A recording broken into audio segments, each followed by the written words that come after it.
Welcome to Special Yesterday's Entertainment Tomorrow. My name is Ryan McLelland. I'm waiting for a phone call from Mr. Dinesh Shamdasani, who is the producer of the upcoming Vin Diesel Bloodshot movie and also the co-CEO and co-COO of Bad Idea, which is a new publishing company coming out in May, going to be exclusive to comic book stores. So I'm very interested to see what Dinesh has to say about both the upcoming film coming out next month and the upcoming comic books, which will start hitting only comic book stores in May. So I want to start this off back in 2012. Okay. And I came up to the Valiant offices. I believe we were doing something. Valiant was doing something at a comic book store. So I came up to kind of watch the interviews and write up about that event. And we went back to the Valiant Studios, and you guys were like, "Hey, what are you doing tonight? We're going to see this movie." Mm-hmm. And I was like, "All right, let's go see the movie." So like 11:30, we left Valiant Studios. The office space, and we walked to AMC, and we saw Avengers. Mm-hmm. And kind of on the way over, we were just kind of bullshitting, like, hey, wonder what's going to be the first Valiant movie, like who's going to be the first character. And going from, when you had kind of made your own in 2011 to this point. I was just thinking about a younger me with hair.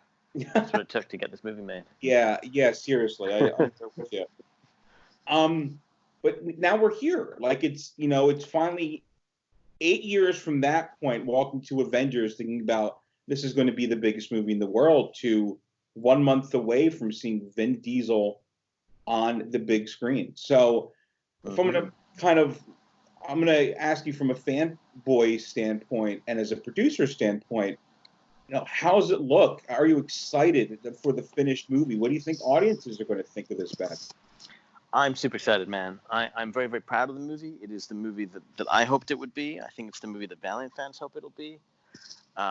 Beyond that, man, it's tough because you lose perspective. Movies take so long. There's so much work. Oh my God, there's so much work, Ryan. I have no idea how much work goes into a movie. I remember being in Cape Town, South Africa, and the production designer came up to me and said, "Hey, we've been asking Dave some questions," and he was like, "Ask Dinesh. He'll be able to figure this out." I'm like, "Sure."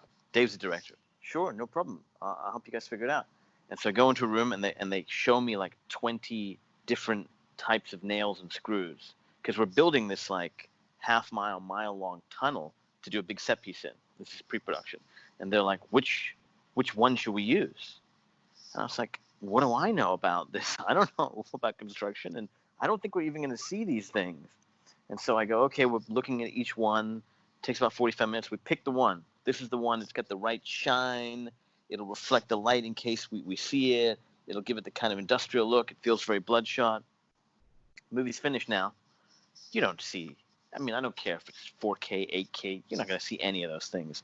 But every single little thing like that, and there was a million in that sequence alone, needs a decision being made. And it's just so much work. But having done all that work, I got to say, personally, I'm super proud of it. I can't wait for the world to see it. I don't know if we made a great movie or we made a terrible movie. I can just tell you that I really like it, and I'm really proud of it. But maybe that's because I've just seen it 100 times. And so I've just gotten to the place where I like every beat of it. What do I'm sure you've had test audiences. I'm sure they've graded it. You want to talk about that? Yeah, testing has been super strong. We did 3 test screenings over the course of post-production. The last screening we had, the movie, I can't give you the numbers, they're proprietary to Sony, but I can tell you the last screening, the numbers were as strong as many of the big hits that you have coming out in this space. So they were super happy. They've been very aggressive about marketing. We were just all over the All-Star game this last weekend. TV spots galore. I mean, you literally can't turn around on TV this week and not see the spots, and that'll happen from now until the release of the movie and a little bit after. And then starting this weekend, the digital campaign goes crazy. So YouTube, IMDb, all that stuff will just be inundated with Bloodshot. So they're feeling very good about the movie. And the test scores are really strong. And anyone that I've seen the movie with, even if it's not a test audience, it's another filmmaker that's come in, or a writer, whoever that's just, you want another pair of eyes on it. I mean, they all tell us the movie's super strong. But all you do is you see the warts, right? When you built the thing, you just see that line that you couldn't quite get the right angle, so you had to cut it. You see the daylight that you lost that day, so you didn't get that extra hour to get the angle you wanted. You just see little things like that. The machine that didn't quite work, so you had to rig it a different way. The sequence that originally was written, but for budgetary reasons you had to shift it, or for location reasons you had to change it. You just see all those things. Has Dwayne seen it? Has Kevin? Has Leighton? Have they seen the finished product? The Dwayne has not, although we've been trying to schedule a time. Bob Layton and Kevin Van Hook, two of the three original creators, flew out to South Africa. They were on set for about a week. Yeah, I saw their pictures. Yeah, they're very happy. They're very happy about that. They did a nice job promoting it. They've both seen a work in progress version. No one has seen the final locked version outside of the very small group of filmmakers and the large group of marketing people at Sony. The marketing people have seen it, but outside of that, no one's seen the final version. We just locked it like days ago, man. I mean, it's very recently locked the final picture. You know, Vin's very, very hands-on. He produced the film as well, and executive produced. Vin's very hands-on. He's very smart. He's very experienced. He's obviously made a ton of movies, built a ton of franchises. He is 100% a producer. Yes. So and my mom is very excited. There are 4 full producers on the movie. Vin, myself, and then original film, who get 2 credits. Neil Moritz and Toby Jaffe. And so the way it works is Neil Moritz and Toby Jaffe share one card, like their names up together at one time, and then that meant that my name was at the same time as Vin's name, and my mom is very excited that my name and Vin's name are together.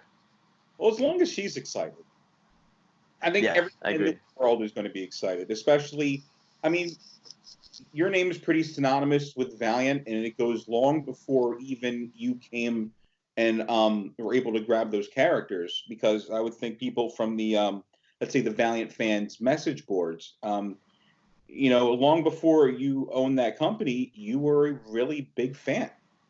Yeah, I love those characters, man. You know, I mean, we both do. Those characters are incredibly special. They deserve to be treated as such, and they have such great potential. And that, I think, is the thing that I'm most excited about with Bloodshot, is I feel like the potential of that character for the big screen, we were lucky enough to be able to touch that.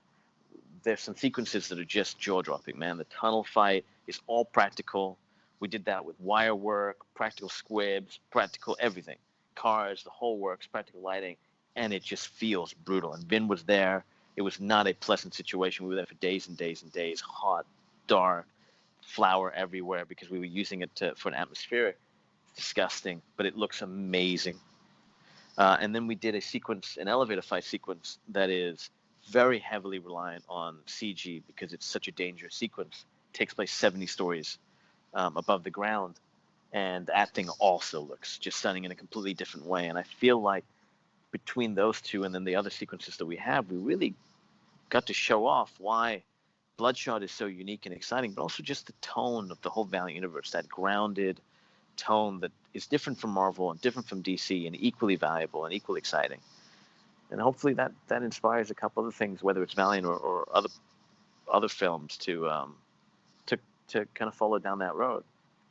It's exciting, and you know, I'm sure Dave and yourself, like you said, you're so kind of taken away from it, having to work all that day-to-day minutia. But what does Vin think? I'm sure with some of the close people, Vin's been one of the people too, have seen it. Probably there. Oh yeah, Vin. I mean, definitely. Process. So what's his? You know, because people know him from Groot. They've been talking about him for Marvel, for the Inhumans, but really, he really has the. I mean, it's not a possibility. Like, he's really much going to break open the Valiant universe in film. So what's his feeling, not only for legacy and having to create another franchise, but have this massive film like Robert Downey Jr. launch this universe? He has very, very specific and very clear opinions about things. I mean, he's done it for so long. He knows what he wants. He knows how to get it done properly. I mean, you don't build the Fast and Furious franchise, the XXX franchise, the Riddick franchise. He's, you know, Guardians of the Galaxy as well as a franchise he's involved in. You don't. That doesn't happen by accident. You're not involved in 4 massive franchises and you're a giant movie star for decades, and you're one of the biggest social media stars of all time. I think 100 million followers on Facebook, 50 million on Instagram, and you're incredibly wealthy. That doesn't happen by accident. So he knows a thing or two. And when I'll tell you this story, when the first time he saw the first cut after we shot it, we did the director's cut, we did a little tweaking with Sony. We showed him a version of the film, very early, no effects, temp score, temp sound, temp ADR, no color correction, like a real, really, really, really early filmmaker's version. And he got in touch with the director, Dave, and he was like, listen, I have some thoughts. I think it's important No. He said this, I think you deserve for me to tell you what I think in person, which is never a good sign. When someone wants to do that, it's like, we have to get dinner because I got to break up with you in person, or you got to come in today because I'm going to fire you in person, that kind of thing. And so the director, Dave, it's his first time making a movie. He texts Vin and he goes, okay, man, no problem. Are you in LA? And he goes, nope, I'm in the Dominican Republic. Can you get on a plane tonight? And when Vin says that, you get on a plane. And he goes, okay, no problem. Should Dinesh come to this meeting? And he's like, yep, Dinesh should be there. And so I get a call from Dave. I'm in a meeting. I get a call from him. I step out of the meeting. I never went back to the meeting. I had to go home, pack in 20 minutes, and get to the airport. So we got on a plane to go to the Dominican Republic. The entire time we're running through scenarios.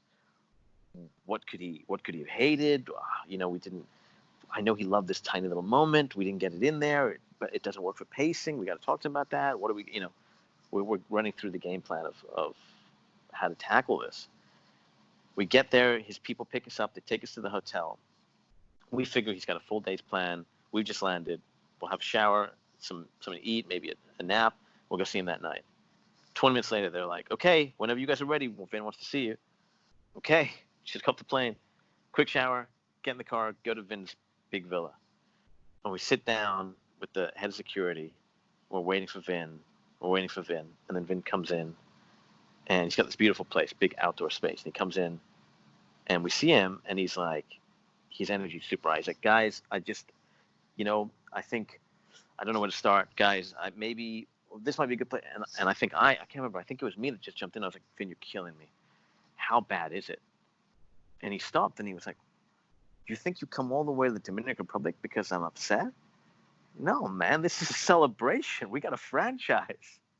We're like, what? Really? You liked it? He's like, oh, I love it. We got to go further. We got to push it so much further. We got to do this. We got to do that. We got to double down now. It's wonderful. And we spent the whole day in the DR with him, and he had all these great ideas that we've incorporated, and he really pushed us, and that's the extra mile he goes. So he's super excited. He feels like there is the potential, you never know, for a franchise. I mean, look, there's a lot of, anything can happen, right? There's a lot of stiff competition on the weekend the movie opens. There's the Chinese cinemas are closed. That's a huge, huge setback. Who knows? But did you save those underwear from that? No, I did not. I burned them so no one would ever know. Do you have early projections for the movie? Is the Sony, are they trying to figure that out? Do you have some sort of I guess? Yes, tracking starts 6 weeks in. 6 weeks before the movie. We're now 5 weeks before the movie. So there is early tracking, and then there's long-term tracking before that. I can't, again, proprietary information, can't give you the numbers, but I can tell you that the tracking is on the upper middle to higher range of what I was hoping for their opening weekend. So you're saying about 30 to 50 million, about 130 million domestic. You have to. The thing is about this movie, you have to keep in mind the Valiant characters are not.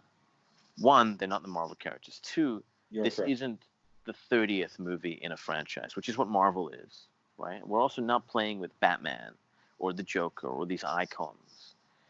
The Valiant characters are well known in comic shops at San Diego Comic-Con, but not on the main street, not outside of that. Occasionally you have people that know those characters, love those characters, and they're very passionate. That's helpful. And the marketing campaign for the movie, and a movie star like Vin Diesel and Guy Pearce, and that all helps. But it would have been financially irresponsible of us and Sony if we had made a movie that needed to open in that way. Just, you don't start there.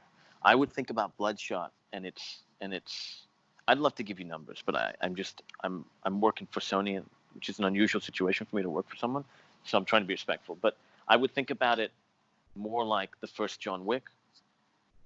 It's a financially prudent franchise, hopeful franchise, and it has to start that way.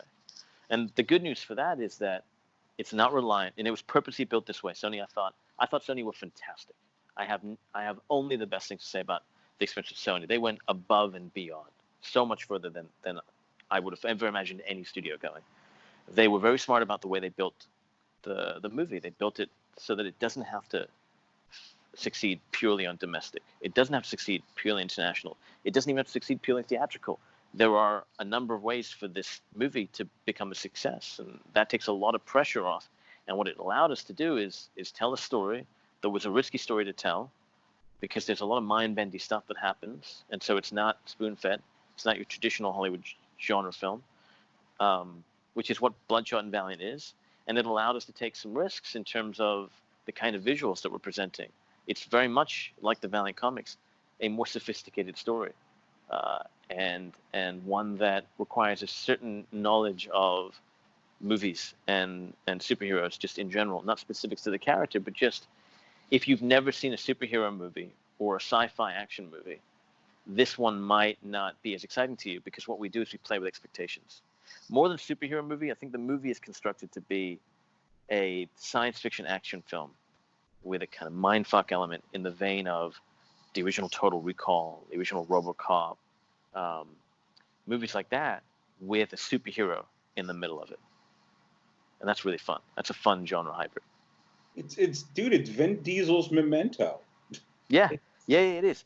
Guy was fascinating about that, because he's the star of Memento, and he was in this movie, and he was talking to Vin, and I happened to be there, and they were talking about that, and I heard Guy Pearce say, and somewhat tongue in cheek, but also somewhat very much from where his character comes from, meaning it and being using that experience in his character, saying in many ways Memento was a bit of a warm up in understanding the other side of the coin, that what he's playing here. And he really liked the bookends of being able to play both sides of that story. And he was great. I mean, he is just awesome, as everyone knows. Guy Pearce. I mean, come on. Oh, he's very lucky to get him.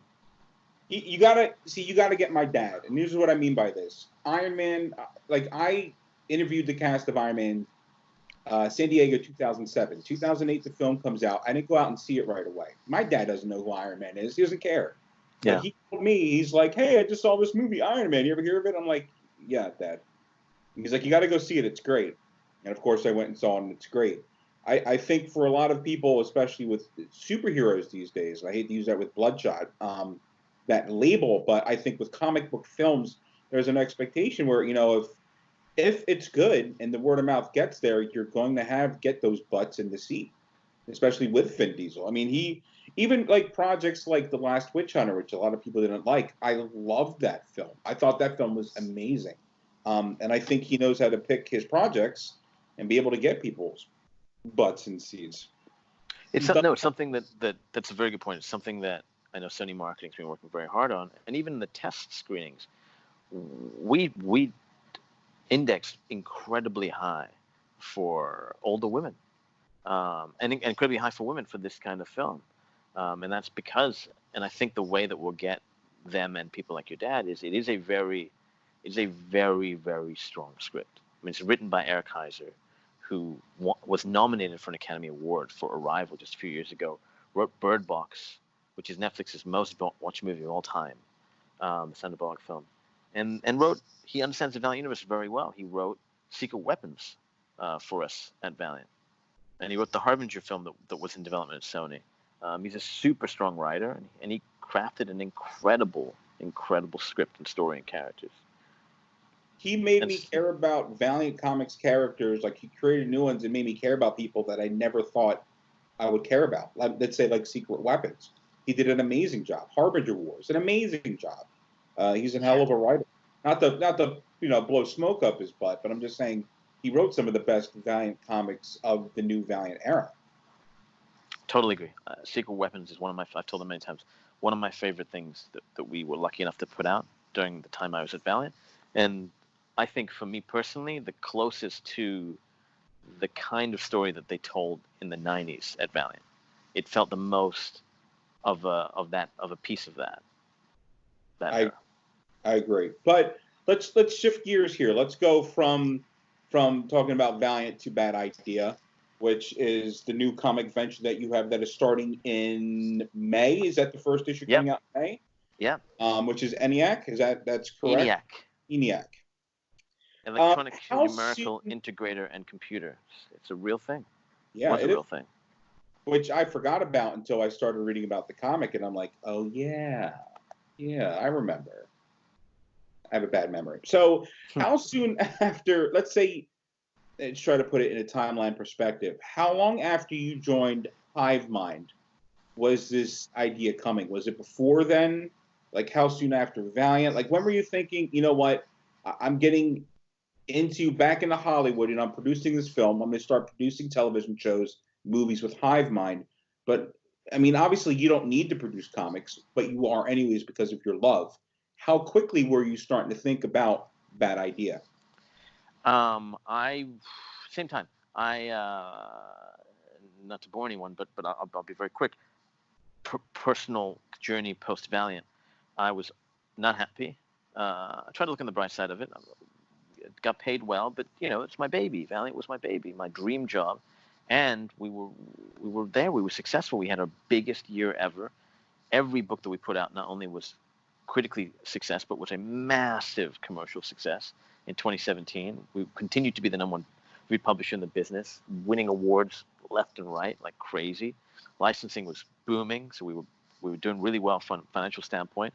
And the first movie, Bloodshot, was Vin Diesel had just come on board. We were about to start pre-production on that thing, and there was a change in management, change in ownership that was out of my control, and I found myself no longer at Valiant, and had a Valiant-shaped hole in my heart, and went on because I'd been ignoring the people around me for years. I said, you know what, I'm going to take a quick Hawaii vacation while this whole thing goes down, because I didn't really want to be looking at Twitter all day.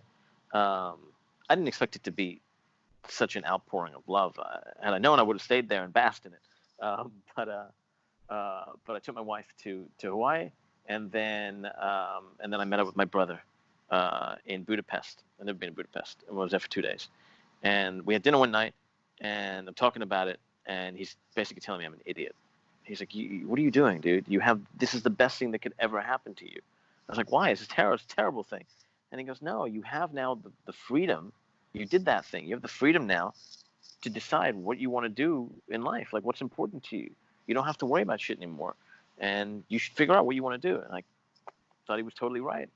And I finally got to look at the right side of it, and I sat down and I made myself a little list of 4 things I wanted to do, and Hive Mind is kind of the first half of one of them.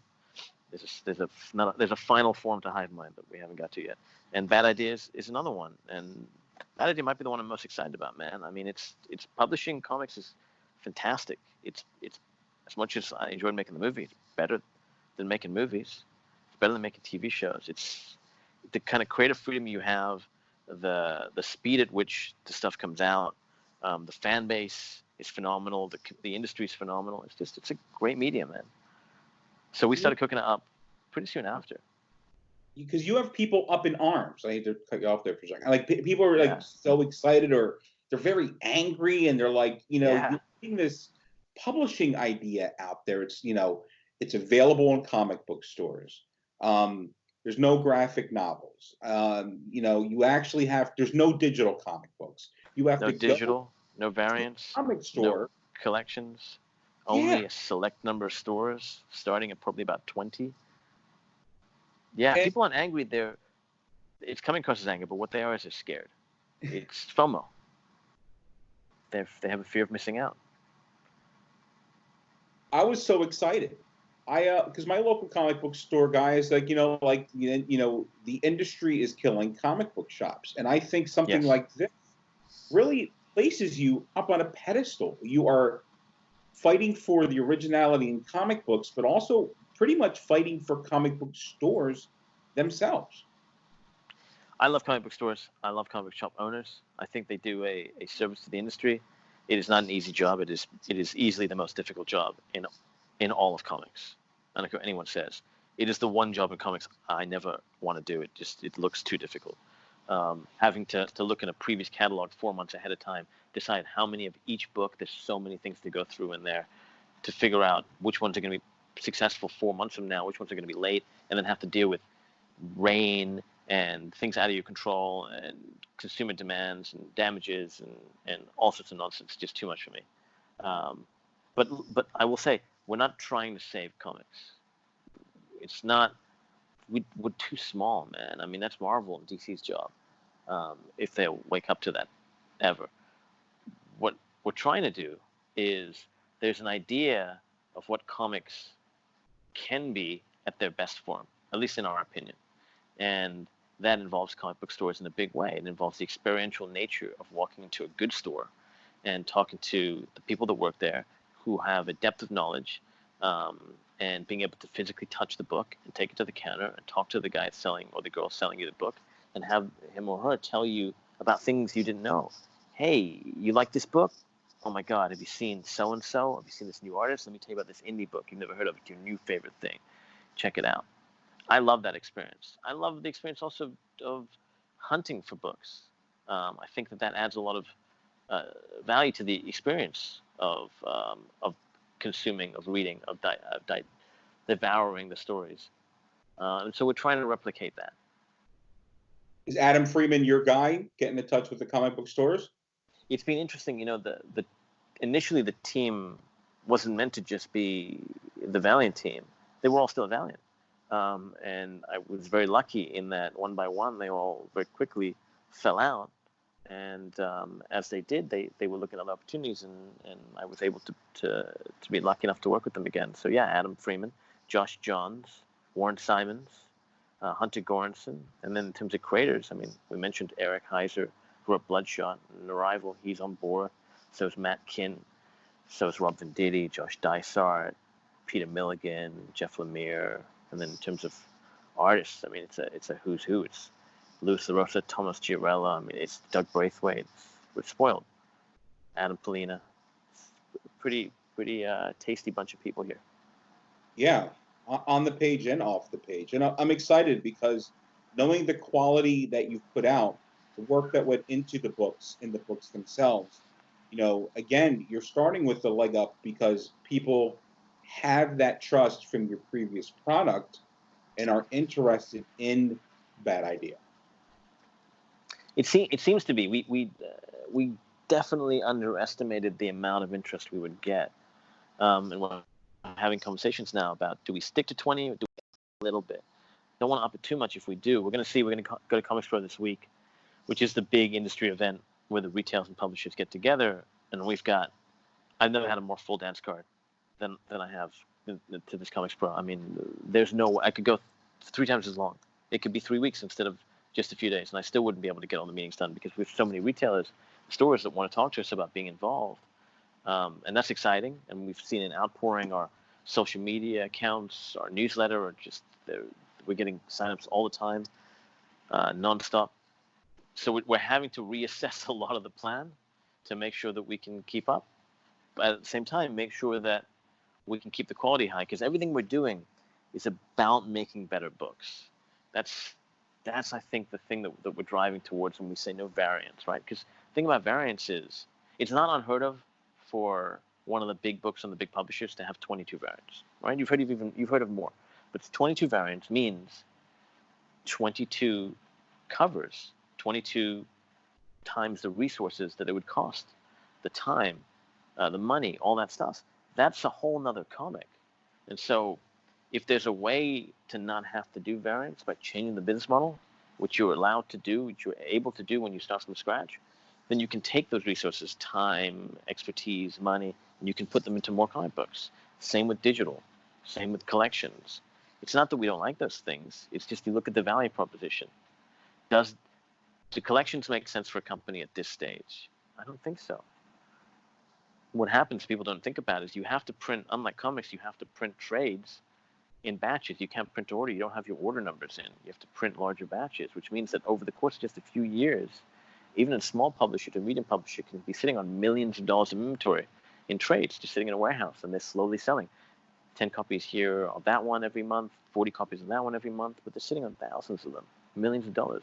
That's money that can go towards books. They can go towards better creators, better artists, more time for the artists to do better work, better marketing. That's what we're trying to do.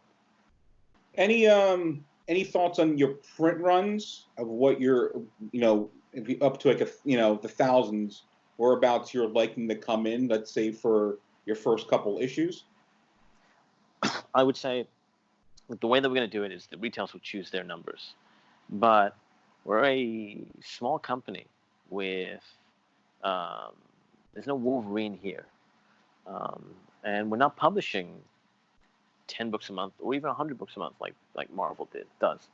We're going to be publishing probably one book a month. There's a downside to that. You don't have enough content to have the shelf space to be top people's mind. That's okay with us. We're just trying to make the best books. We're not really, when you try and build a publishing company, not trying to build an empire and just trying to build good books, you can make a lot of decisions that people are like, that doesn't make sense. Well, it doesn't make sense if you're not trying to take over the world.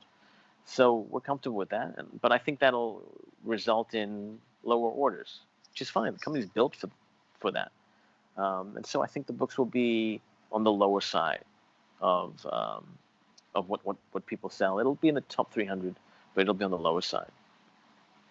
So, when's the word going to come out of where the comic's going to be available? If you're starting with 20, you have to assume it's 19 because Midtown's definitely in there. There's definitely a comic store in LA that's going to have it. Maybe Mile High. Well, we don't know. We haven't made a decision. Actually, you know what? I do want to say one thing about the print runs because I don't want to give people the wrong idea. I don't know. We haven't got numbers yet, and if everything continues the way it has so far, it's only 2 weeks in.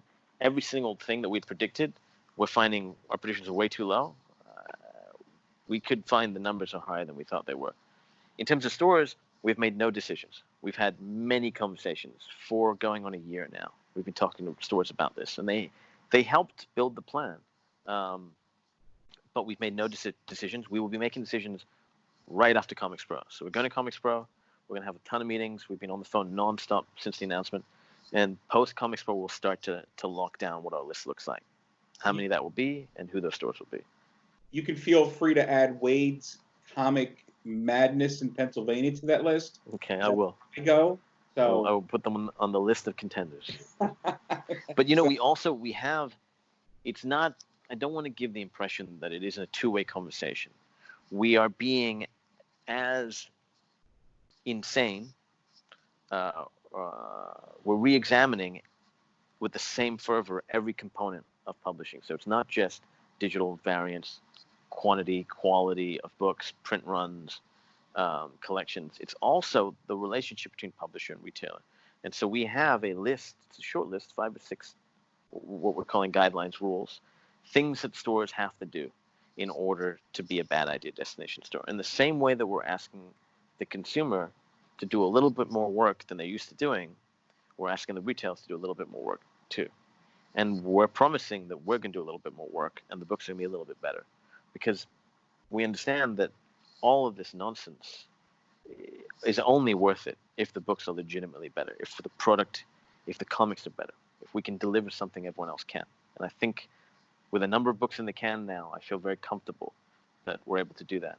Initially, I was thinking we'd been talking internally about the upper echelon of the books that we'd produced as a team together, the very, very best of those books. How do we do that every time out? And we made a list of things that were necessary to do everything we could to all but guarantee that we could hit that every time out. And we're doing that, and we're seeing the results. Not talking titles, but talking issues. How many issues will be out by year's end? We have a publishing plan that is in flux. It's always in flux. We have a very distinct one that we're working towards, but if opportunities arise, we'll change it. So with that caveat, I can tell you that we're looking at, in the first 12 months of publishing, 18 single issues of comics. Not a huge amount. Which includes Megalith and Odin's what? I'll tell you what the name of the title is, but I cannot tell you that they are all coming in that 12 months. Odin's Eye. Odin's Eye is the title of that book that we teased today. I read that. But I can't tell you that they're all coming in that 12-month span. Okay. But they are coming. But there's plenty of things that we haven't, that we're very purposely, we have many surprises left up our sleeve. The thing that I think will take some time for people to get their arms around, and it's taken us, we've been at this almost a couple of years, some time to get our arms around it. We're all so used to thinking inside this box, which is a wonderful box, but that box is, these people over here make the comic books, these people over here take the comic books and send them to these people over here that are the stores. And this solicitation cycle, previous catalog, there's nothing wrong with it. I love it. It would have been impossible to succeed at Valiant without it. But they're not plugging into it allows you to start to play with pieces. For instance, Wednesday is New Comic Book Day in stores, only because of Diamond. We don't have to play by that rule. We can put a comic book in stores any day of the week we want to. We can put a comic book in stores with 1 minute's notice. We don't have to do any of those things that traditionally people have to do. And that's going to be a lot of fun. We're self-distributing the books. We can put whatever we want in the boxes that the books come in. We can make the box that the books come in a comic book. We can do whatever we want. So, and we're gonna have fun with that. We can also tell stories that traditionally people are afraid to tell because they're deemed uncommercial in the marketplace that exists. Because we've built a company that doesn't need to sell a tremendous amount of books. I'm excited to hear what's coming up, probably within the next week, because I'm sure we're going to have a lot more information going through the weekend and into next week, I'd imagine. We've got some surprises for Comics Pro, and I will tell you, I'm most excited. It might be the worst idea we have at Comics Pro, but I'm most excited about this little video that we've put together for our Comics Pro presentation. I cannot wait to see the faces on the 400 retailers as they sit down to watch this thing. I'm going to be laughing my ass off, which is going to be fascinating, hiding it behind the podium. But I'm very excited about this video that we've got planned. And I'm excited. The second I heard about this idea, it made me just rethink. Once again, I think my problem is Diamond having such a stranglehold. Like you just said, you're free of any shackles, and you're able to do what you want and hopefully give fans a new experience. So personally, yes, I can't wait. But look, Diamond also in many ways saves the industry, right? They take tens of thousands of units of product every week, sends them to thousands of stores all around the globe, and they do it with I believe it's 2 days from when they get the books in hand to when they have to send the books out. That is an insane challenge. It's just, I don't even really understand how they do it. They're very good at what they do, and they're a bunch of good people. So this is, again, I just want to make sure people understand, this is not because we have, and I know because there's other publishers that come out there and they're like, we don't like Diamond, it's a broken system. I don't believe that. I like the system. I think if this system didn't exist, comics would be in a worse shape than it is. There's certainly ways to make the system better. We're not trying to do that. We're just trying to do our own thing as a small, tiny little piece of the pie in the corner over there somewhere, making little crazy books about rogue AI computers that have secretly been at work for 60 years since World War II. Now, while I'm not done, because I just have a couple extra questions, but Yeah. Where can people go to find out about Bad Idea? We have a website, badideacorp.com, because we think it's hilarious to call ourselves the Bad Idea Corporation. We're on social media, Twitter and Instagram. We have a newsletter. We'll have a number of stores that'll be Bad Idea destination stores. So they'll have the information too, and we'll be doing press releases and all that stuff. So if you're online or you have a comic book store, you'll be hearing about us. As excited as I am about Bloodshot, my favorite all-time Valiant title is Harbinger. And most excellent little Easter eggs, and you've already kind of previewed this, and I'll say spoilers for anyone listening right now. If you don't want to know this, shut it off. You see the Mustang, the Harbinger Mustang, the very famous Mustang. Yes, you do. Harbinger issue 1, and that is like, oh my God. I have no clue if that's just like in the background somewhere or what it has to deal with in the movie, and I don't want to know until I see the movie. But my heart swooned. Like literally, I saw that photo and I'm like, it was like an orgasm in a photo.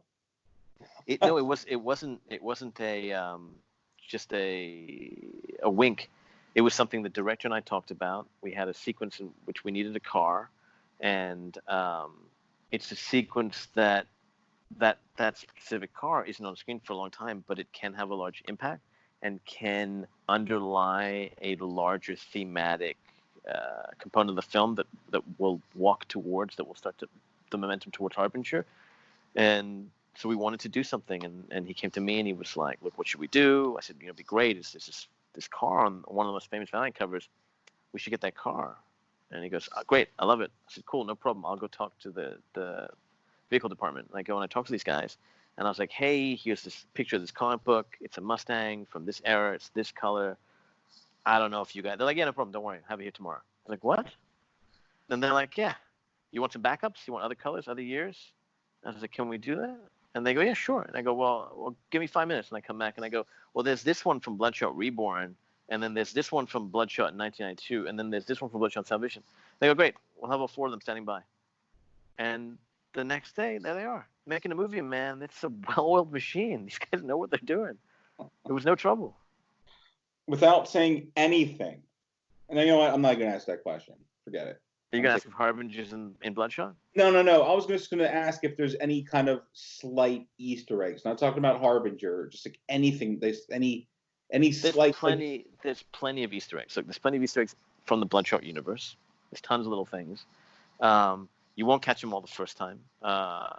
They're very well hidden. We had a long post-production on this movie. Again, Sony were fantastic. We asked for an inordinate amount of time, and they gave us all the time and then some. So we had a long time to not just put Easter eggs in, but put a second round of them and bury some more, and then really deeply bury some. So Valiant fans will be finding stuff for a long time. Having said that, there are not Easter eggs to a larger, that I can remember, I think we scrubbed them all, to a larger universe. Unfortunately, we had plenty. Well, there's the Harbinger car. That's still there. There's probably a few in there. But there's nothing that very directly relates to a larger shared universe because it's just not on the cards, unfortunately. We had a whole post-credit sequence that we'd written that Vin was super excited about that involved Harada. And we'd been talking to Ken Watanabe's agent, and they seemed super excited about it. And, there's the dream. There's Ken Watanabe to play Toya Harada. Would have been amazing. But, the Valiant wants to go a different way. They didn't feel like that was in their best interest. And so that's not happening now. And Harbinger's moved over to Paramount. It's no longer at Sony. I guess with them at Paramount, is there any likelihood of any interaction going beyond Bloodshot and Harbinger for cinematic universe? And I say this because at Paramount and then Universal, it was still under Marvel Studios, but you had those different distribution wells. You had Universal putting out Incredible Hulk. You had Paramount putting out Iron Man, but you still saw Tony Stark show up in Incredible Hulk under the Marvel Studios banner. Is anything likely going forward for Harbinger? And I guess I'm not sure how much control you'll have beyond that. It would have to be of that level of complexity. So what was happening there is Universal still had, I think up until very recently, maybe the beginning of this year, still had contractually the rights to distribute those films. And I think every time anyone made a Hulk film, whether it was Marvel Studios or Universal had to distribute, which I think why we haven't had a Hulk movie in a while. Although he's appeared in other Marvel movies, I think that's a carve-out from the contract. And Paramount had distribution rights to Marvel Studios' early movies, and so they were able to do that. A more recent example is Sony sharing Spider-Man and sharing Iron Man with Marvel Studios. But it would take that level of desire, where you have Spider-Man is a massive brand, Marvel Studios brand is a massive brand, and there's a lot of money to be made, enough money that lawyers are going to have to figure that shit out, and egos have to be put aside so that everyone can have something great. And on top of that, in this scenario, you will need Harbinger to happen. There's no guarantee that the Harbinger movie happens. It's moved to Paramount, but in many ways that kind of resets it. You've got to get all the Paramount executives excited. You've got to get development going in a direction that they want to go in. It's going to be an uphill battle. But I will say they have the Eric Heiser script. that we developed at Sony, which I thought was absolutely phenomenal. He wrote a killer Harbinger movie. We were very close to getting that going at Sony, and I think had Valiant not decided that they didn't want to do it there, I think at this point that movie would be in pre-production. Harbinger would be at Sony right now. But they know things I don't know. I've chosen not to be involved in Harbinger. I have to make a clean break from Valiant at some point. And with the movie being done now, I think, with the exception of if we're lucky doing another Bloodshot, I won't be involved in anything Valiant. I've got too much on my plate. Oh, it sounds like you have a little bit on. I don't mean that sounds terrible. I don't mean it like that. No. I just mean I have a responsibility to the people that I'm partnered with now. I can't, as much as I love those characters, I can't be like, I'll be back in 6 weeks. I'm gonna go do this Valiant thing over here that none of us stand anything to gain from, other than I just like it. Life can change in a moment. Yeah. And you have a lot of exciting things on the horizon, though. When Bloodshot 2 is ready to go, not if, but when, it'd be Don't good jinx to see you come back. Oh, there's no jinxing, man. Watching the trailer, and you made fun of me a little bit because I put out a reaction video to the first trailer. You took it down. I wish you kept them both up. Oh my God. Yeah, I was so embarrassed. But I loved the second one with the action. It was so intense. And there's just that one scene that gets me. When Vin gets shot, when Bloodshot gets shot, and you see like his skin being ripped apart from his face. And then the nanobites just bringing it back in. Like I call it the face-off, face-in. And it's unbelievable. I can't. It's a showstopper. Yeah. We have that. We have the elevator sequence, and then we have this chase sequence. And actually, you asked about test screenings earlier. This chase sequence was the one that tested the best, and it's so interesting because it was not written to be the biggest or most bombastic, and in many ways, it was the one that was the stepchild that always was getting the least amount of attention. But it really came together. We had a great crew on it. And it's the one that the people seem to like the most. So there's a ton of stuff in this movie still for anyone who's seen the trailers. And there's a lot of twists. I mean, we're certainly setting an expectation with the trailers that we plan to pull the rug out from the audience's feet when they see it. Because no one likes to show everything off in the trailer. You want to be able to go in and see a whole bunch of new sequences and not feel like, oh, I've already seen this. Oh, there's tons. There's tons. Well, that's all I have, Dinesh. Thank you. Thank you, man. Very special thanks to Dinesh for the interview. It was great speaking with him about Bad Idea and Bloodshot. We'll have a lot more Bloodshot and Bad Idea coverage as everything gets closer, especially Bloodshot being 1 month away. If you like the interview, there's plenty more here on the channel. Please subscribe. I'm going to have that thing pop up. Like and comment. I'd really appreciate it. Thank you for tuning in, and we'll see you next time on Yesterday's Entertainment Tomorrow.